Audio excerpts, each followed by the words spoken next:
ইবাদতের মাস হলো মাহে রমজান, অর্থাৎ নফসে মুতমাইন্নাটা শক্তিশালী করার মাস হলো এই মাহে রমজান। এজন্য আসুন এক এক করে দেখতে দেখতে আমাদের কাছ থেকে এই বরকতময় আল্লাহর পক্ষ থেকে নিয়ামতপূর্ণ যে দিনগুলো এক এক করে চলে যাচ্ছে, বাকি যে কয়েকটা দিন আছে এই দিনটাকে আমরা ভালোভাবে আঁকড়ে ধরি, ভালোভাবে ইবাদত করার চেষ্টা করি। এই লাস্ট যে 10 দিন হলো কি লাইলাতুল কদর হওয়ার সম্ভাবনা বেজর রাত্রিগুলোতে। আল্লাহ রাব্বুল আলামিন যাতে আমাদেরকে লাইলাতুল কদর নসিব করেন, বলেন আমিন। এজন্য এই যেহেতু মুহতারাম মেহমান আলোচনা করেছেন, এটা কোরআনের মাস, কোরআনকে যদি আমরা গুরুত্ব দিতে পারি, ব্যক্তির জীবন, পারিবারিক জীবন, সামাজিক জীবন, রাষ্ট্রীয় জীবন, প্রতিটা ক্ষেত্রে যদি আমরা কোরআনকে প্রাধান্য দিতে পারি, তাহলে আল্লাহ রাব্বুল আলামিন আমাদের মর্যাদা বাড়িয়ে দিবেন, বলেন সুবহানাল্লাহ। এইভাবে আসুন ন্যায় ইনসাফের পক্ষে আমরা কাজ করি, অন্যায়ের বিরুদ্ধে আমরা প্রতিহত ভূমিকা রাখি।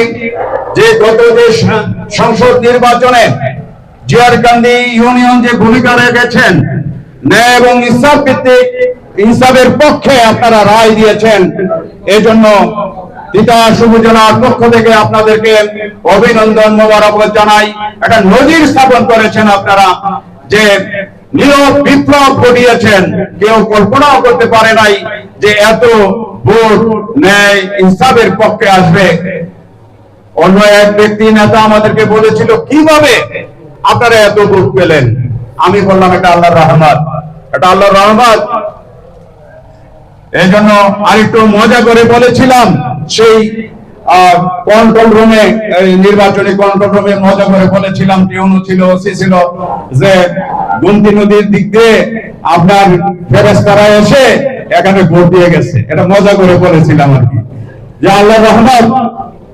এইভাবে তারা আশ্চর্য হয়েছে যে যাদের এত আওয়াজ নাই, টাকা পয়সা নাই, কিছু নাই, এইভাবে ভোট কিভাবে দেয়? আর এই যে টাকায় যে ভোট হয় না, জিয়ারকান্দি এটা প্রমাণ করে দিয়েছেন। আগামীতেও আপনারা আশা করি যে এইভাবে আপনাদের ভূমিকা থাকবে ইসলামের পক্ষে, ন্যায়ের পক্ষে।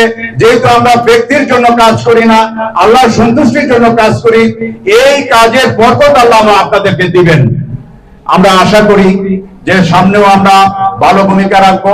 আর পরিশেষে মাহে রমজানের যে ফজিলত আমরা যাতে সবাই, আমাদের সকলকে আল্লাহ রাব্বুল আলামিন দান করেন, এই আশা ব্যক্ত করে সকলকে ধন্যবাদ জানিয়ে আমার আলোচনা এখানে শেষ করছি। আসসালামু আলাইকুম ওয়া রাহমাতুল্লাহ।